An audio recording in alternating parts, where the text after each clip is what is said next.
नमस्कार। आज की वीडियो का प्रश्न है वह यह है कि नशा छोड़ने के बाद जो मानसिक रोग होते हैं उसमें व्यक्ति क्या गलतियां करते हैं। आपने देखा होगा कि मेरे पिछले वीडियो में मैंने बताया था कि क्या नशा छोड़ने के बाद जो मानसिक रोग होते हैं वह कभी ठीक होते हैं कि नहीं। उसी में से ही यह सवाल आया है कि जब नशा छोड़ने के बाद मानसिक रोग जो होते हैं उसमें इंसान क्या गलतियां करता है।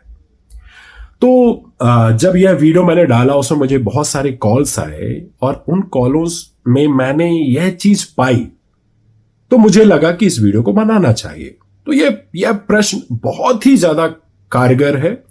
अगर आप इसका जवाब सुनते हैं तो आपको मजा ही आ जाएगा। मैं बता रहा हूं सही में नशा छोड़ने के बाद जो मानसिक रोग होते हैं उसमें गलती क्या करता है व्यक्ति।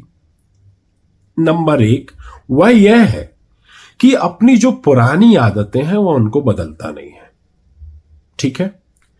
नंबर 2 वह किसी और पे डिपेंड हो जाता है कि कोई दूसरा व्यक्ति हमें ठीक कर देगा या कोई परी या परा आ जाएगा तो जो उसे मुसीबतों से बचा कर ले जाएगा।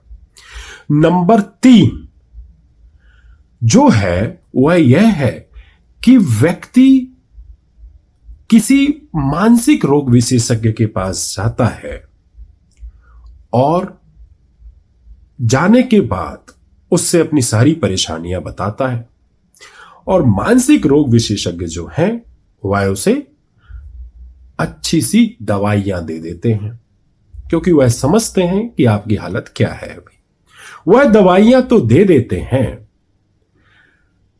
पहले देते हैं 2 महीने की, कुछ दिनों के बाद वह बढ़ जाती है 4 महीने पर, फिर वह बढ़ जाती है 6 महीने पर, फिर वह बढ़ जाती है 1 साल पर। ऐसे ही करते करते होता क्या है कि आप शराब का या अन्य किसी नशे को छोड़कर आप किसके एडिक्टिव हो जाते हैं? दवाइयों की। अब देखिए मैं यहां पे डॉक्टरों को गलत तो नहीं बोलूंगा लेकिन फिर भी इस वीडियो के माध्यम से बताना चाहूंगा कि इस तरह के व्यक्तियों को वह जितना हो सके मेडिसिनों से दूर रखें। हां, मैं यह समझता हूं कि इनिशियली बहुत जरूरी है, आपका भी पेशा है और मैं इस बातों को समझता हूं। अगर कोई व्यक्ति नहीं समझता कि विथड्रॉल सिम्टम्स क्या होते हैं तो आप यह दवाइयां दे सकते हैं, पर लेकिन मैक्सिमम टाइम यही कोशिश करिए कि व्यक्ति को ज्यादा से ज्यादा 2 महीने, इससे ज्यादा टिकाने की कोशिश ना करें। और वो भी अगर इन 2 महीनों में आप दवाइयां चालू रखते हैं तो उसमें भी धीरे धीरे कट डाउन का प्रोसेस होना बहुत जरूरी है और उन्हें यह समझाते जाएं, बुझाते जाएं कि इसे अपने आप ही मैनेज किया जा सकता है और धीरे धीरे करके ठीक हो जाएंगे। तो मैं यह तीसरा वाला जो पॉइंट है ना, ये सबसे ज्यादा महत्वपूर्ण लगता है मुझे कि मानसिक रोग जब उत्पन्न होते हैं नशा छोड़ने के बाद, उसमें व्यक्ति गलती यही करता है कि यह जो मानसिक रोगों के लिए ये जो मेडिसिन लेते हैं इन्हें कंटिन्यू रखते हैं 6 महीना, 1 साल, 2 साल, 3 साल, 4 साल, 5 साल। मेरे पास एक पेशेंट आया, उसकी कहानी सुनाता हूं मैं आपको। उन्होंने शराब छोड़ी। शराब छोड़ने के बाद अब वह गए डॉक्टर के पास या और उनके परिवार वाले भी, अरे भैया ये बहुत परेशान रहता है, इसे तो बहुत घबराहट होती है, क्या किया जाए। बोले माई ये कितनी बार शराब छोड़ चुके हैं? अरे ये तो बहुत बार छोड़ चुका है लेकिन फिर भी पी लेता है कुछ दिनों में। अच्छा, तो इससे अच्छा ये है कि ऐसे तो ये इसका तो भविष्य खराब हो जाएगा, यह पीता ही रहेगा। ऐसा करो आप ये दवाइयां शुरू कर दो, कम से कम दवाइयां खाएगा तो जिंदगी तो बची रहेगी। अच्छा, सही बात है। तो डॉक्टर जी ने उनकी दवाइयां शुरू कर दी। अब शुरू कर दी, दवाइयां खाएं सोते रहें, दवाइयां खाएं सोते रहें। अब डॉक्टर की भी क्या गलती, तुम ही नल्ले नकारे हो। तो जब तुम खुद से ही कुछ नहीं चाहोगे तो अगला तो बैठा ही है, हर कोई बैठा है भाई, मैं भी उसी लिए बैठा हूं। तो यह दवाइयां खाते रहे, साए बाएं होते गए, एकदम सुन्न पड़ गए धीरे धीरे।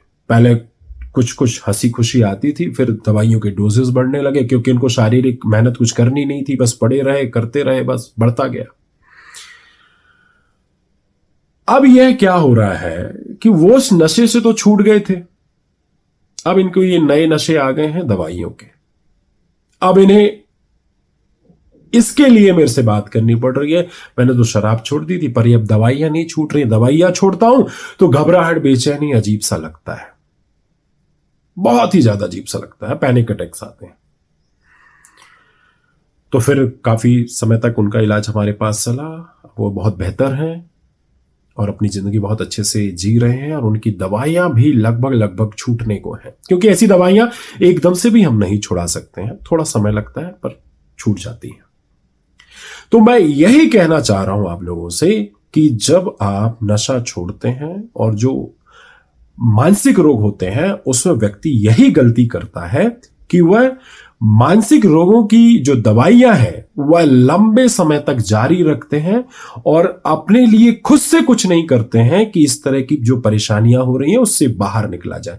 मतलब सिंपल सी बात है कि पहले जब आप खुश होने के लिए और मोटिवेट होने के लिए शराब का इस्तेमाल करते थे डायरेक्टली, अब वह इनडायरेक्टली एक प्रकार से आप दवाइयों का सहारा ले रहे हैं। बात तो वही हो गई, इधर से पकड़ो उधर से पकड़ो। पर अब कौन समझाए, ठीक है।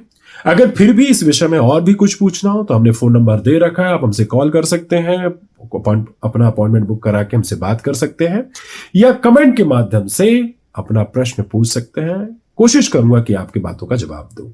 आज के लिए इतना ही, धन्यवाद।